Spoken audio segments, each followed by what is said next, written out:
Sounds good. Dear Lord, please be with us tonight as we've all come here to gather and study your word. Please be with all the prayer requests that were mentioned tonight, Lord, both spoken and unspoken. Answer those, Lord, in the way that you see fit.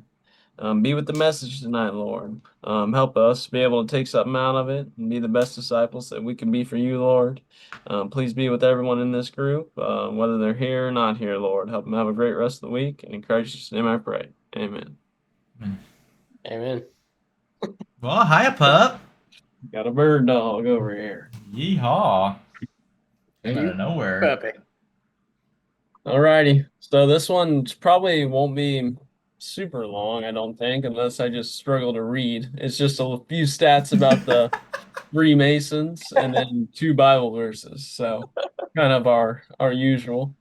But they're interesting group, believe it or not. And whenever I was doing my research, it was all honestly kind of hard to decipher what's like real and fake about them. There's a lot of fake propaganda, and then there's a lot of like real stuff that they did that was like super weird and is still super weird in my opinion.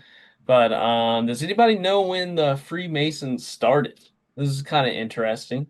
Those mid to late 1800s. It's a pretty good guess. Well, I saw a Masonic creed that was written, I believe, by one of the Rockefellers in 1888, I think it was. Yep, I went and read that one after, or I was doing the study, and I was like, I think Nate or Logan sent me something on Mm-hmm. that, so I went back and read that. That one's one of the more like outlandish, and we'll kind of get into that. But dude definitely wrote that, kind of crazy. Yeah. But they were started in the mid to early 1700s. There's no like one Oh, man that wow. That's a started it. long time ago. For sure, yeah. So it's like for religion, not too crazy long, I Yeah. guess, in the grand scheme of thing. But But for like an yeah, organization definitely. like that, yeah, that's a long time. Yeah, and it wasn't like one dude who founded it. So like most of these religions have like one person who founds it. That's how the Freemasons kind of describe themselves, though. It's more of like a fraternity as opposed to a religion, more like a mindset or a people group. Some people think they rule the world, and some people think they do satanic rituals, and the answer to that is some of them do. It's kind of like the Mormons and few other groups that we have. It's kind of like varying degrees. It's almost like a political spectrum. You have like conservative Masons, and then you have like liberal Masons that are more on your outside fringe areas doing the like rituals with like actual human skulls and all sorts of stuff like that. So pretty weird. But super secretive or selective, whatever you want to call it, there's barrier to entry. Like you got to get somebody from the group has to ask you to join, and then there's certain levels of membership. We'll talk about that. It's a lot more principle focused as opposed to like a religion. In the Freemason group, believe it or not, you could be Muslim and Christian and still both be a Freemason. Their main thing really isn't like who the God is, just that you believe there is a God. It's the only way you can't be a Freemason is if you are an atheist. So kind of interesting. And they refer to their one guy as the great architect or the supreme being. That could be God, aka Jesus Christ. That could be Allah. That could be Joseph Smith. That could be whoever in your brain is the supreme being, as long as you agree that there's one. So kind of So weird, for but that's some, that why, could be literally Satan.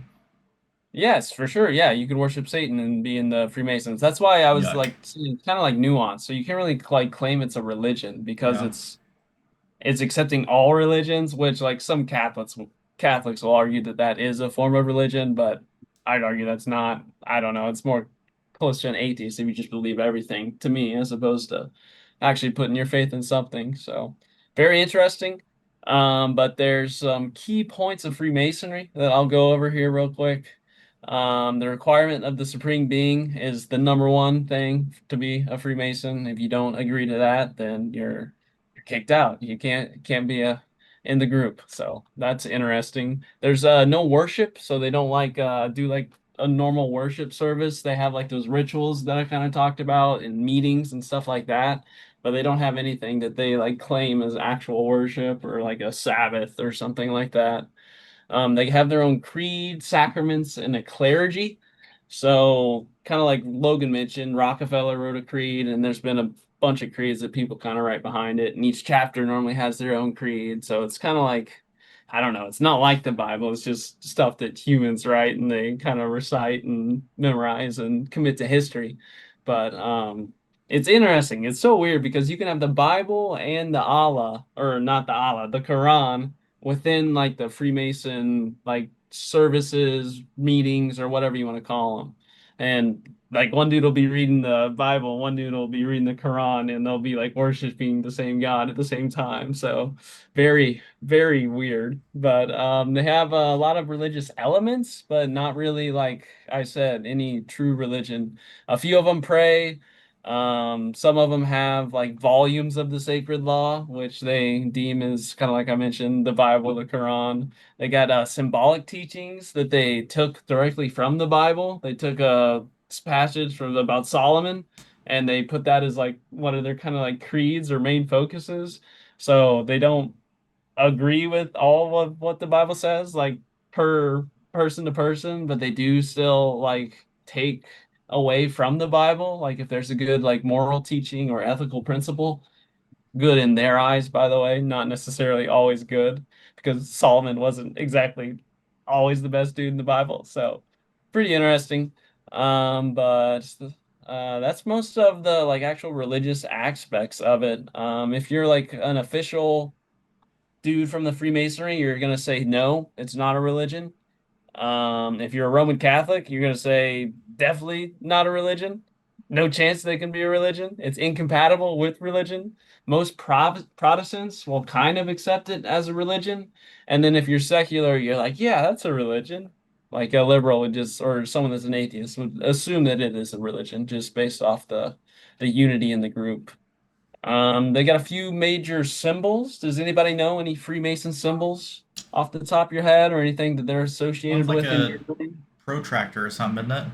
Protractor looking thing with like an A in it Yeah, or something. square and compass. I think that's Or probably the one yeah. you're talking about. Very unique.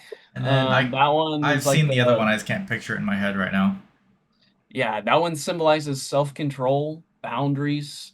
They have a G in their name that's particularly for geometry. For some reason, the Masonic lodges, I think it's because like tradesmen and builders like created it, but all of them love geometry. I guess like once you join the group, if you hated like geometry in the past, you like have to like geometry Freaking going forward, which nerds. was like yeah, it's a really niche thing that like it says like pretty much everywhere I looked and they love geometry. Like that was a weird thing to find repeatedly. Like, what? That doesn't make sense. You like squares?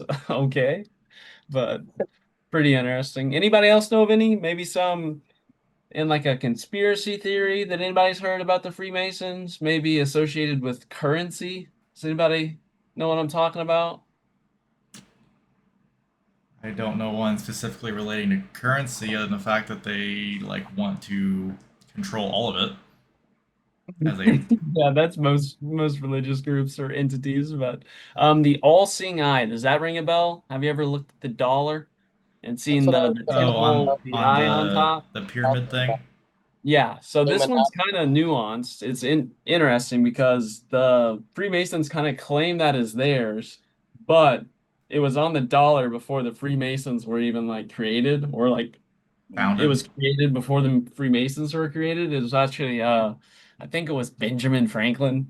It could have been Thomas Edison. It was some old dude, historically relevant, but his buddy, not him, made the symbol and then they put it on the dollar and the Freemasons took that. But that's kind of like where that conspiracy theory, I know you guys don't know of it, but that's like the biggest one for the Freemasons that they're like somehow in charge of, like you said, the currency and like government and world power, some form of kind of Illuminati type vibe from the Freemasons. But that is false. But they still claim the actual symbol though. So it's kind of nuanced. And is it Freemason or is it not? Are you, Not in origin, but when in you say practice, yeah. when you say false, do you mean like the pyramid of the eye thing is false, or the It's false in that controlling? Freemasons created that and that conspiracy theory is like legitimate, if that makes sense.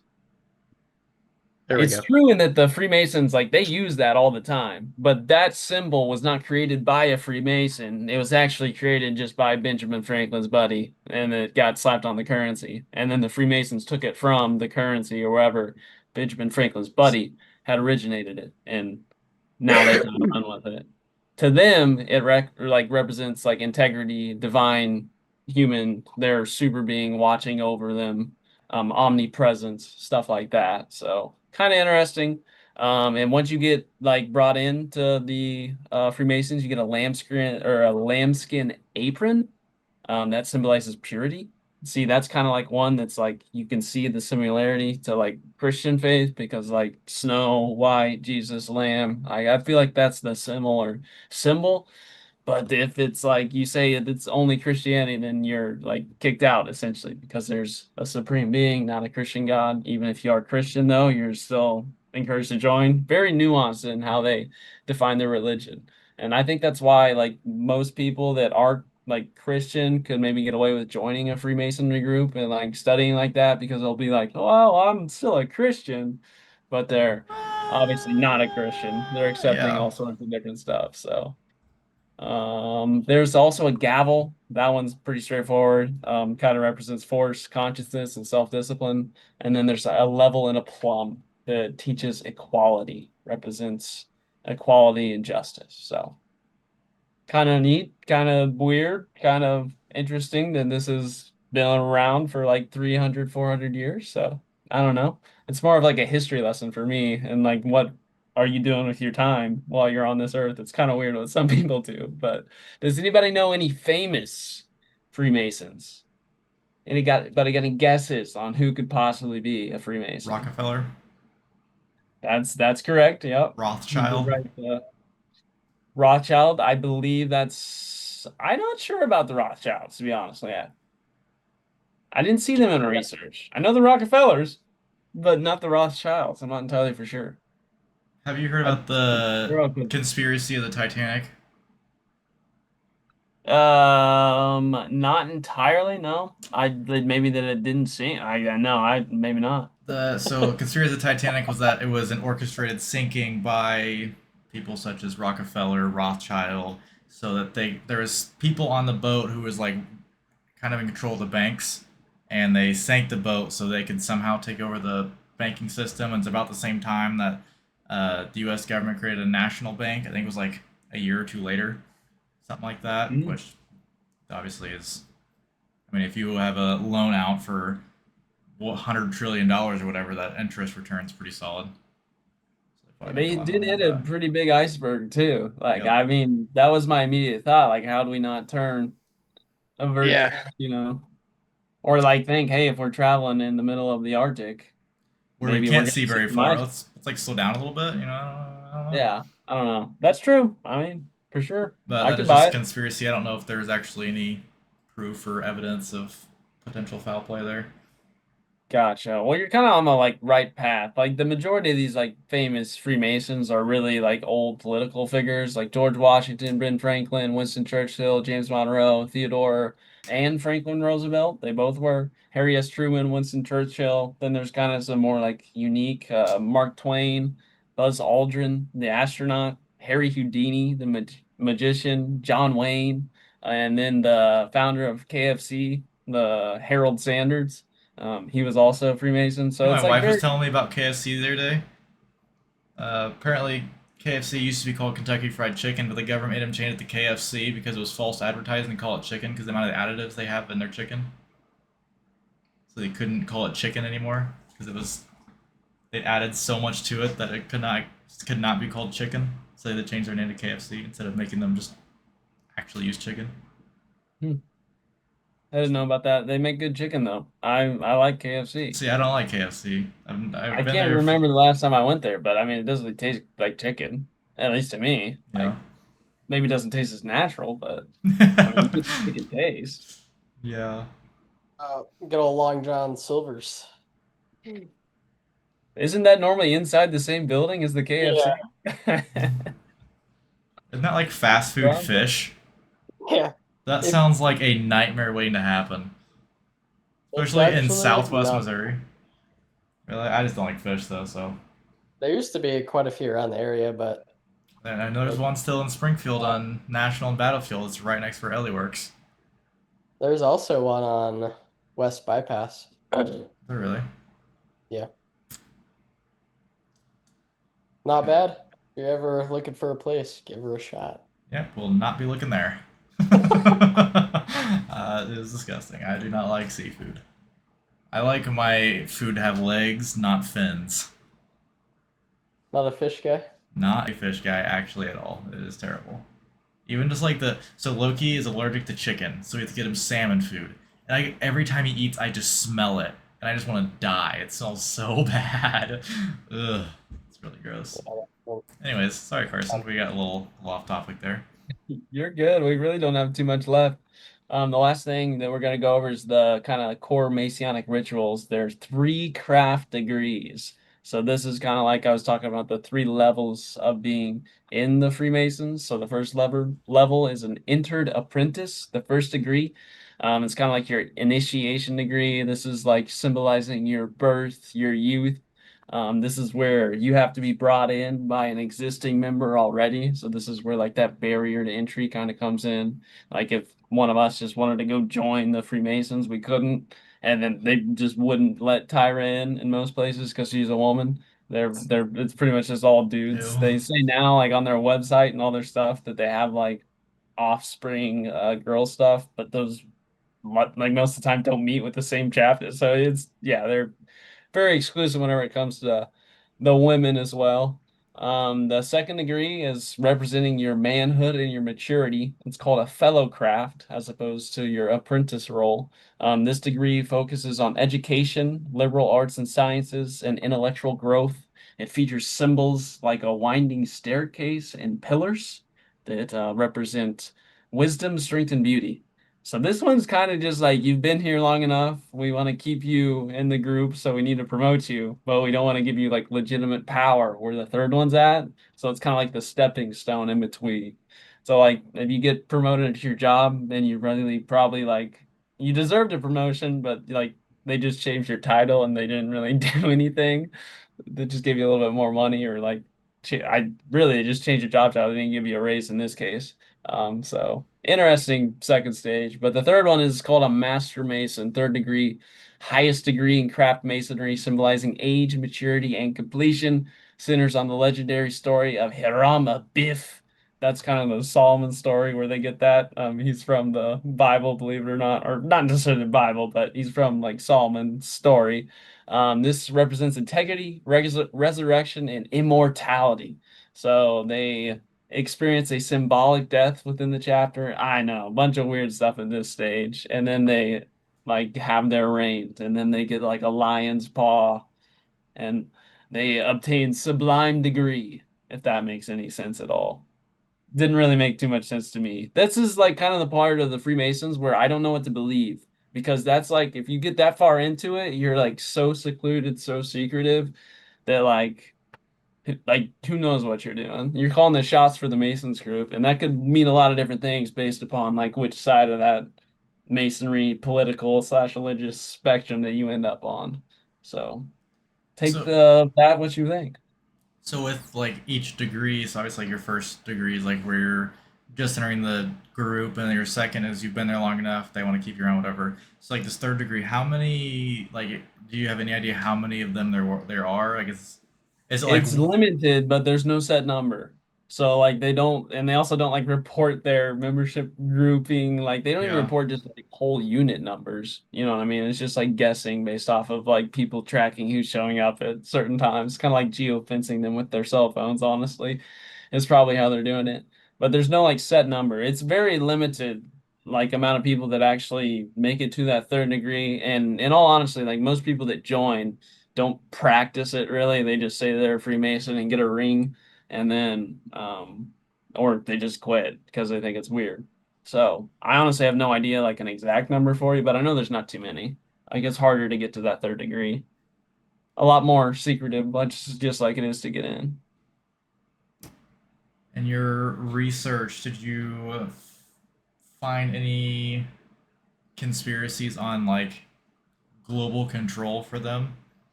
I saw stuff that I saw like the money thing where they're in charge of the banks, but I honestly didn't put that together with the Titanic or anything, or didn't see that connection being made by anybody. But I mean, maybe that's what it is. But it's more just like they're like symbols on the dollar, so people just think that they're in charge of the dollar. That was like the best connection conspiracy theory that I could find, and that one's pretty easy to disprove. Benjamin Franklin's buddy already drew that, Yeah. like before the Masons were even created. So. Nothing too crazy though. I honestly think it's just like weird people doing weird things in a small group. I don't think it's really that big and powerful. Like you might have like a few powerful individuals that are Freemasons or claim to be Freemason, but I don't think it's like necessarily like an interconnected web where it's kind of like deep state mindset where they're actually calling shots and controlling things. Because at some point there can only be like so many hands calling the shots. And I don't really think the Freemasons can be thrown in there too. But they have been around a long time. So them just like existing for that long is pretty impressive. So lots of questions on this one. Like most of the other religions that I went through, I was like, all right, yeah, I know what you're doing. But these Freemasons, it's like one Freemason can be so vastly different from another one that it's like, I don't know what you're doing. Because one of you could be a Muslim and a Christian and both be Freemasons at the same time. So we're almost like combining religions at this point. But they don't want to be called a religion. So it's very, very Well, interesting. yeah, I didn't realize they even cared about religion like at all. I just figured it was just like No, a it's a huge part, but you can't actually claim a specific religion. You can only claim the existence of a significant, higher like power. all-powerful being, but they're not a religion though. Yeah, that's weird. I don't know. Very, very weird. Doesn't make sense to my brain, which my brain confused by a lot of things, but um Feel that. interesting. Yeah. John 14:6. Does somebody want to pull that up and read it? Absolutely, I do. These are John two very like simple Bible verses we're gonna read that kind of fourteen tie six. into the message. I am ready when you are. Good to go. All right. Jesus answered, I am the way and the truth and the life. No one comes to the Father except through me. If you really know me, you will know my Father as well. From now on you do know him and have seen him. Gotcha. So I like this one. I like Oh, I read the way 7 too, sorry. you're good. You're good. I like the way this one kind of highlights the fact that to be a Christian is to know God. Like that is the end all be all. That it's the one. Like you got to know God. To like it's God's Bible, not a human's Bible. It's a lot more like faith over works or anything like that. So that's what I liked about that one. And I think that ties into kind of the main difference between like truly being a Christian and then like associating yourself. Maybe it's not even a Freemason. Maybe it's another group. Um, like being a true Christian would be like, hey, you can't be worshiping Allah right next to me. Like you gotta start worshiping, like being a true disciple. And I think the Freemasonries and the Christians that do like become a Freemason if they're actually legitimately a Freemason, which that's kind of nuanced as well. I think that's a one thing that we could take away is to not get caught up in the things that this earth says is cool, even if maybe there's a good principle, an ethical teaching from some other religion that is something that might be beneficial to your life. That's not the end all be all. Just because there's one thing good doesn't make the entire passage good or true or something that should lead your life.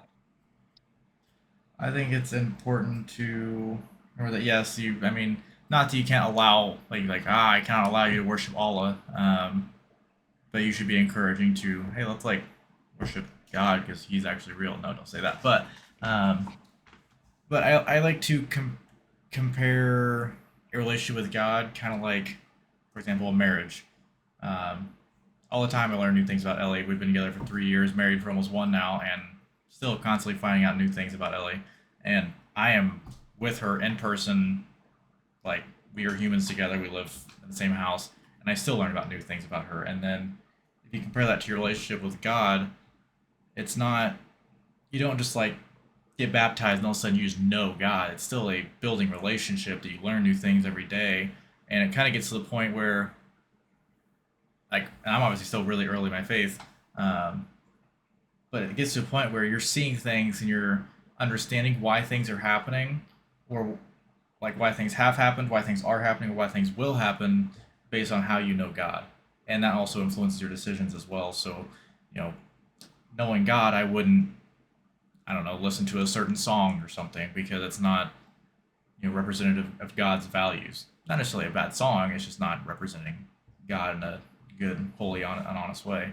So I kind of think that's what we're talking about with, no one comes to the Father except through me, is building that relationship. We can't know the Father without Jesus, but we can still, like we can have a relationship, and that's a relationship that grows over time, and one that we learn more about over time. I don't know if that was necessarily on topic. I can't remember what the prompt was.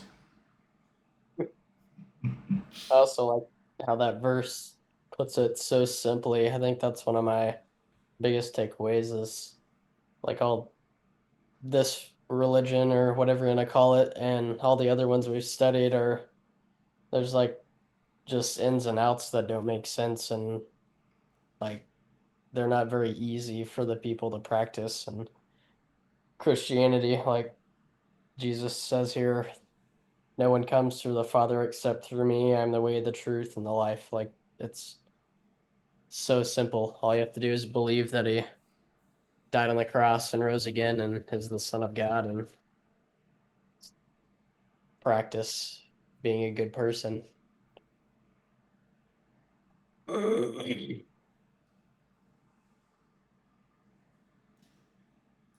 Yeah, There I is. got one more Hold Bible on. verse. Hold on. Sorry, I want to kind of make an off topic point. Now we talked about with Catholicism how they have their priests and their popes and whoever else, bishops or whatever in between. Um, our pastor was actually talking about this church the other day, and if you go back to the Old Testament, there's priests in Christianity who work as an intermediator between people and God. So for people, they talk to God about people on people's behalf, and for God, they talk to people about God on God's behalf. And there's a I can't remember the verse. There's a verse in New Testament that says, with this new covenant, um, all people are representatives of God, and that to me, this is completely off topic to New Nasons. By the way, this is more about the Catholicism thing. How Catholicism has their different tiers of people or whatever. When New Testament literally says you are all representatives of God. I can't remember the verse, so it's not a very good example, obviously, because if I had the verse, it'd be a lot more evidenced. But says we are all priests, or we're all representatives of God. We love people on behalf of God, and we love God on behalf of people. Essentially, is what it was saying, and I think that kind of not disproves the Catholic Church. Obviously, that Catholic Church is real, but their way that they have things set up, I think, is it kind of go that what the way they have things set up kind of goes against the Bible in that matter. I thought I heard that and I wanted to say it in Bible study and just thought of it. So, anyways, random topic injection over.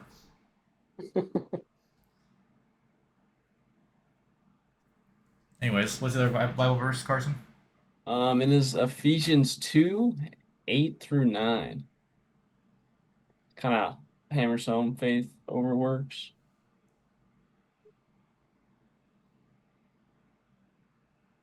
I can read that one. For it is by grace you have been saved through faith, and this is not from yourselves. It is the gift from God, not by works, so that no one can boast. There we go. Wrapping it up, putting a nail in the coffin. It's not what you do, not how many souls you save, but if you're truly in contact with the Lord, know Him, and believe that He's the one true way. So, not something that you'll find in the Freemason Lodge, believe it or not. They're a lot more principle based, just based on their nature. The majority of their creeds will say that, but definitely something you'll find in the Bible. So, that's definitely the one you want to stick to. Every time we talk about like the gift of salvation, it always makes me think about that painting where I can't even remember what it's called, but where one guy's like reaching his hand out and their fingers like almost touching or something, and or hand I can't remember exactly, but basically how it goes is God's hand is fully outstretched for us, and human's hand is kind of pulled back a little bit. Are you looking it up right now, Trace? Yeah, I'm gonna Thank try you. it. But the human's hand is not fully outstretched because God is reaching out His hand to offer us this gift, and it is on us to choose to take it because He believes in free will, and He gives us the opportunity to say no for whatever reason that we would ever think to do that. Um, but yes, that picture. See, Pull her out the. so yeah, if you look at God's hand fully outstretched, and then the human hand is just kind of like limp, it's on us to make that choice to fully reach out to Him, to accept His gift of salvation. Um, and verses like this always make me think about it. For it is by grace you have been saved, not because of anything we've done. There's a song that says, "Not because of who I am, but because of who you are. Not because of what I've done, but because of what you've done," or something to that effect. Um, Exactly would what it says. you know what song I'm talking about? Yeah. Yeah, Yeah. love that song. Anyways, um, yeah. So this is not from yourselves. We didn't do that. That was not nothing we could ever possibly do would make us worthy of God. We fall short every single day. Um, but it is a gift of God, and that gift of God always makes me think how He is just fully outstretched, reaching for us, and we're just like, well, I'll take it now. I'll take it for this little. Oh, but that's actually inconvenient now, so I'm gonna go over here, like, and which easy to talk about right now, but I still do that every day, where I'm taking the crown off His head and put it on mine, trying to say I'm God by sinning, but it is still a gift that He offers through it all. It is by His grace that we have been saved. Is that the whole story behind that painting? I don't know. That may not even be the story behind the painting at all. Someone just used that painting that I saw to describe that 'Cause relationship and So I gift. think that's like Greek it, mythology or something. That painting. Yeah, that might be Greek yeah, mythology. I don't know, but I can't remember if it was someone speaking about it or I read something about it, but someone the was using that as a symbolic example of how God's salvation is extended to us and how He is extending a relationship to us, and it is our choice to take it. And He is fully extended called whenever the we like. creation of Adam. Maybe. The creation of Adam is what it's called. So it is.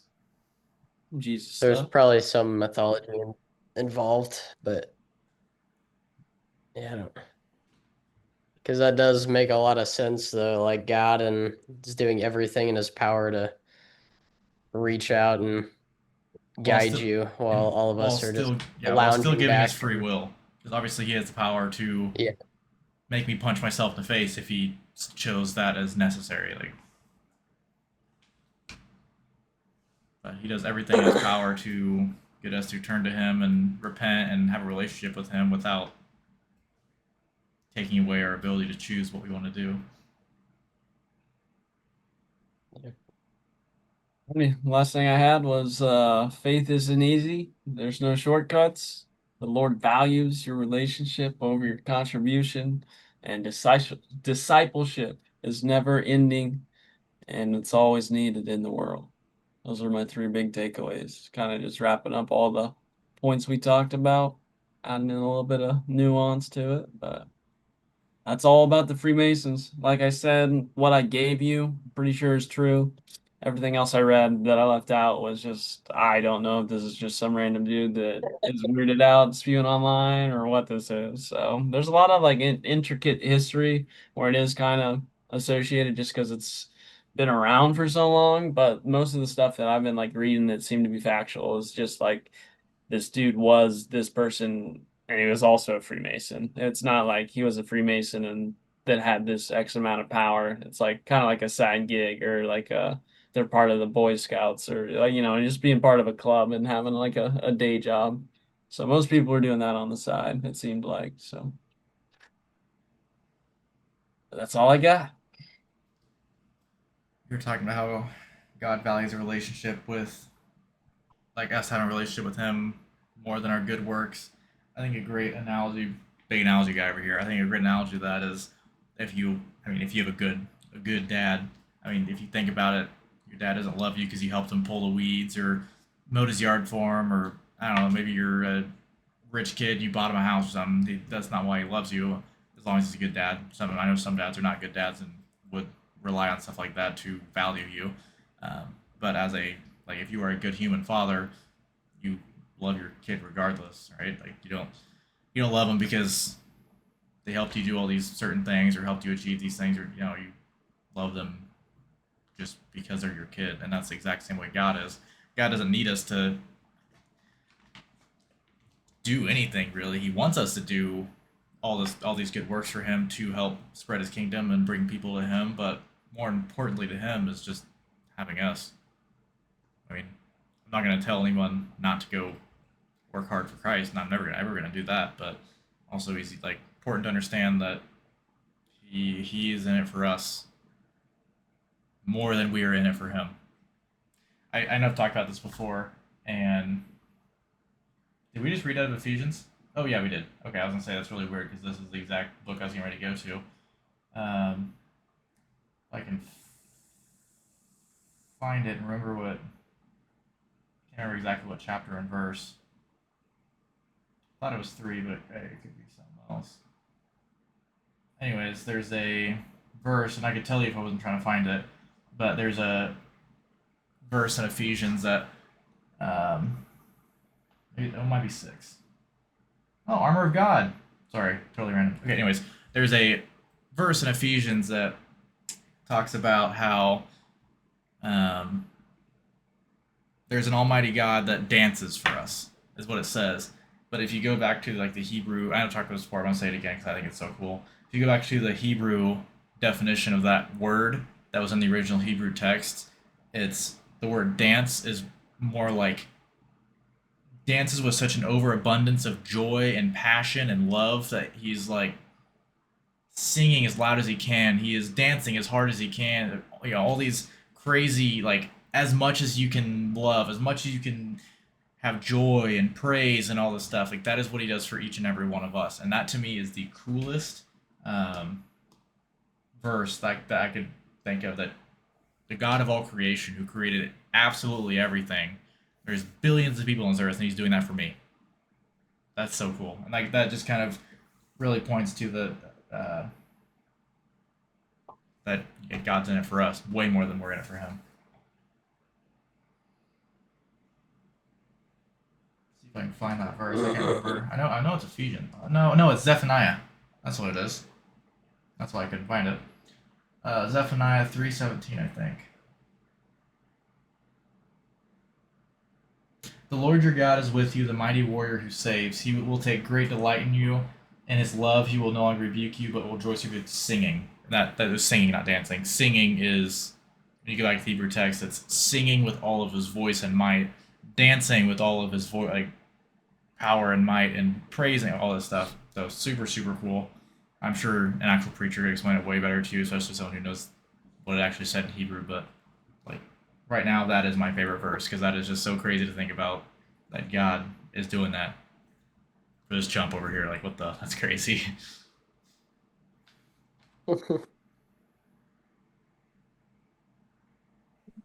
Yeah, it is a super cool verse.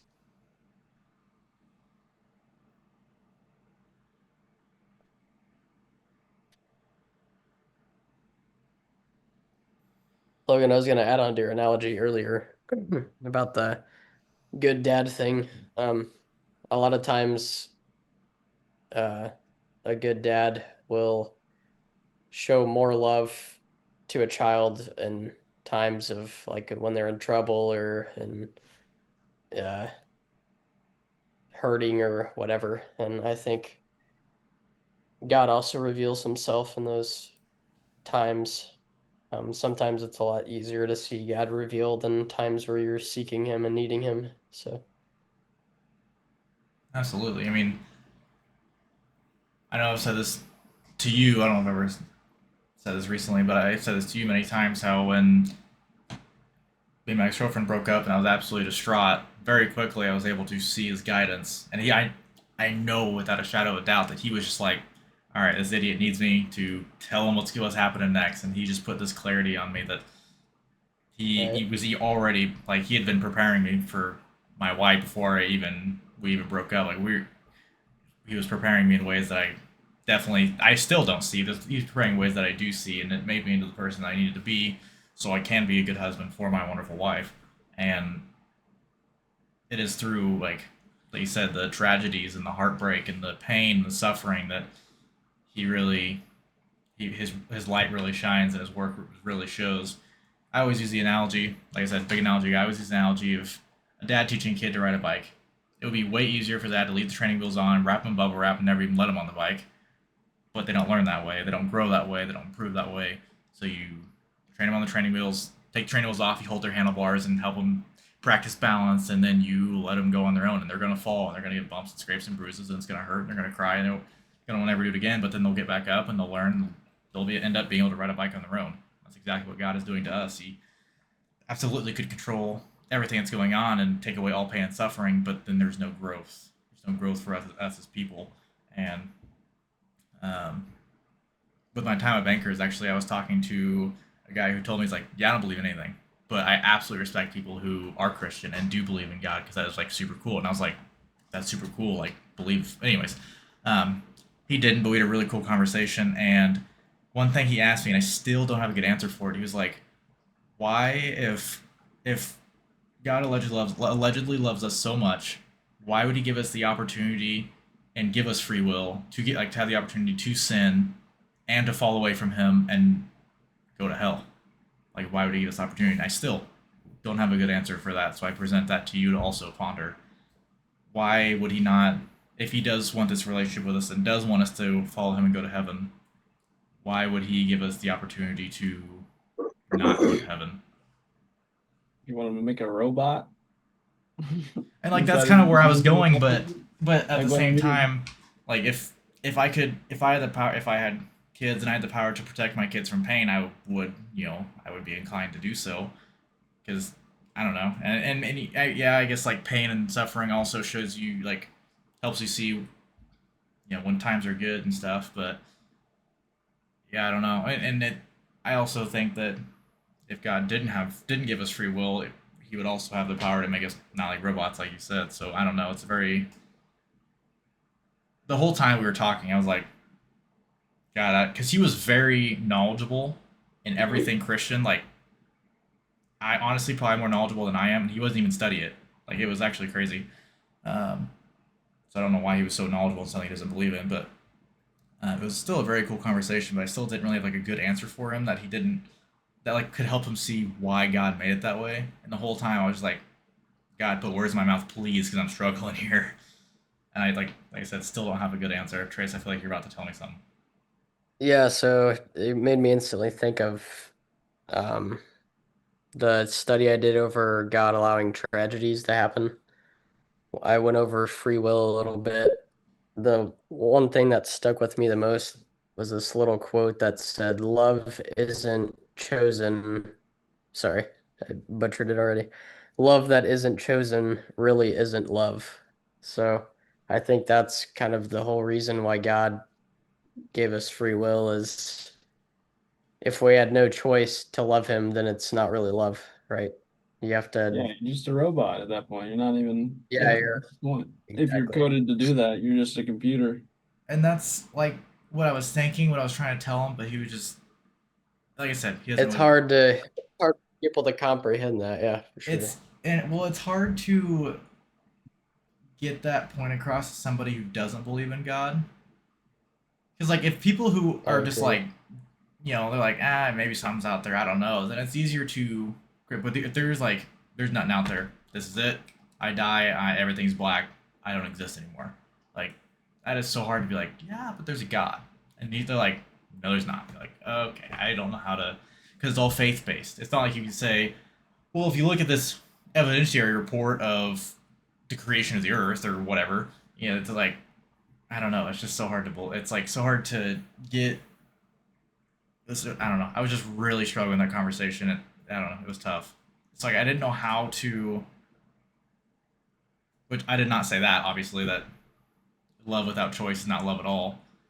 Um, so maybe if There are I'd said far that, I could have got a point across. But there are far more witnesses that Jesus Christ walked this earth than there ever were for the Big Bang. So Still waiting on the Big Baines witness.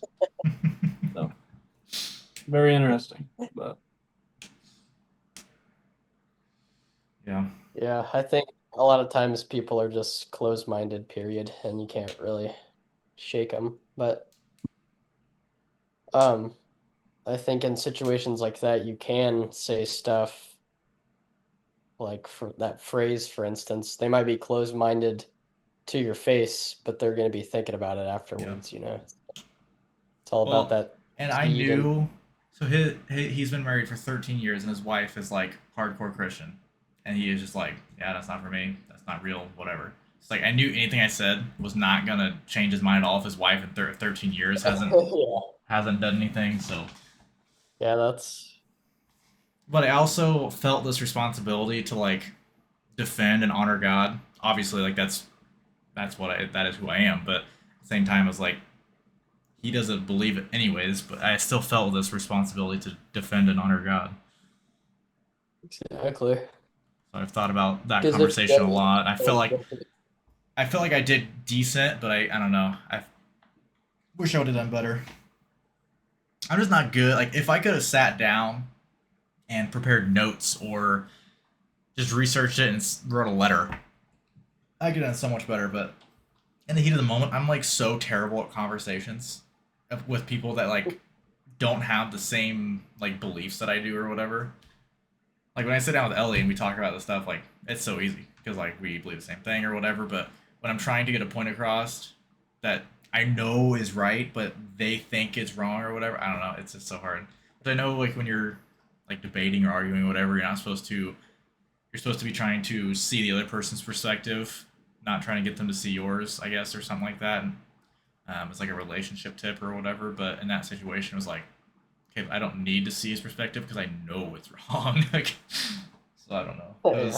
It was just a really tough conversation. That was actually I had that on that. That was the day after our last Bible study on that Thursday. Which every night Ellie and I pray for more opportunities to talk about him and everything he has to offer and all of his grace and glory and love and power and mercy and wisdom and all that and everything. And God said, "All right." He teed one up for me, and I struck out. No, I think more I think about it, I think just the like people remember conversations like that, whether you thought it really hit them or not, you know. Yeah, That's which is gonna fair. stick And with people. I know a lot of times the work that we do for God, we don't even know that we're doing it.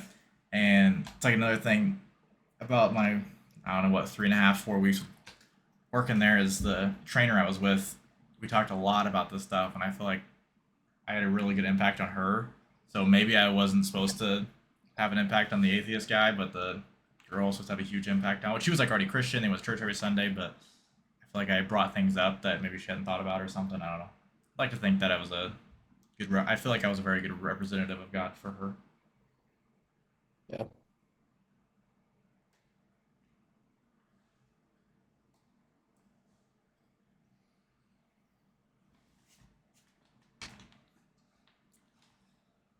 Anyways, Cool, cool. Carson, very good study, very interesting information. Um, Yes. I enjoy these a lot. I appreciate that it is very hard to get information on some of these things, and you really Yeah. go above and beyond. I mean, this one was just hard to filter if it was like real or fake. There's plenty of info out there to read, but Yeah, it's just hard to determine what's real and what's true and what's propaganda and all that. Seems to be a common theme with religion in general to Hmm. everybody. Which is probably Satan's design: throw a lot of information at your face, distract you from everything else that's really going on. I mean, like the whole whether regardless what you believe, what I believe with this whole COVID thing was it was a distraction for people to do things behind the scene, throw a worldwide epidemic that's really fatal. It was like lowering what the common cold death toll or whatever, but um, throw this huge scary whatever crap at you so they can do whatever else they need to do behind the scenes. So you're not looking that you're over here looking at everything going on here while they're working over here. So I think there's a lot of that in the world, and I always talk. To actually reference a book that I haven't even read yet. It's actually a book that Ellie read. It's called The Screwtape Letters by C.S. Lewis. I know I referenced that in a Bible study before, but his goal is not to get us to worship him, it's to distract us from God. That's literally his only goal, and that is easy for him to do. Um, that's why sin is so prevalent and so rambunctious in our world. Um, that it's like really easy to get us distracted. It does not take a lot because we're humans, and with respect to all of you, are kind of idiots. So, Hmm. I mean, I'll be sitting here talking with you guys, and all of a sudden, my phone will light up, and there'll be a notification, and then I'm boom distracted, or I'll have an itch on my leg, boom distracted. Like it really doesn't take a lot. And a lot of them are harmless, itch or I got like right now my back itches now that I'm talking about it, um, but even something like that could you distract you, and I'll miss part of what Carson's saying or something like that. It's not hard to get distracted. I think there's a lot more of Satan's influence in the world than people realize, just on like everybody's day to day life. Um, but inversely, I think there's also a lot more of God's influence in our everyday life that people don't realize. And I think that's why our world has this kind of balance between good and evil, and obviously evil wins out uh, for Earth, but God wins out overall, of course, um, saving all of his people and leaves the Earth to burn or whatever, which is good riddance. I don't care. I would love to go now. I mean, uh, but the point I'm trying to make is that Satan is very prevalent and always distracting, um, and it's very easy to get distracted. And we just gotta put on our armor of God. Like I said, I was just accidentally flipped to that. Don't think it was an accident. God wanted me to say that just now. Armor of God, put it on. What was that? Ephesians what? 4 maybe? 3? 5? 6?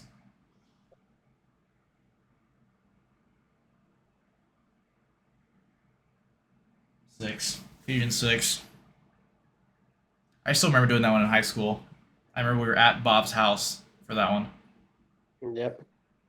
And that might have been the study where I almost burnt the house down with the pizza box because I put the pizza box directly on the coils. And I realized that wasn't a rack, so I'd like never used an oven before. Forgot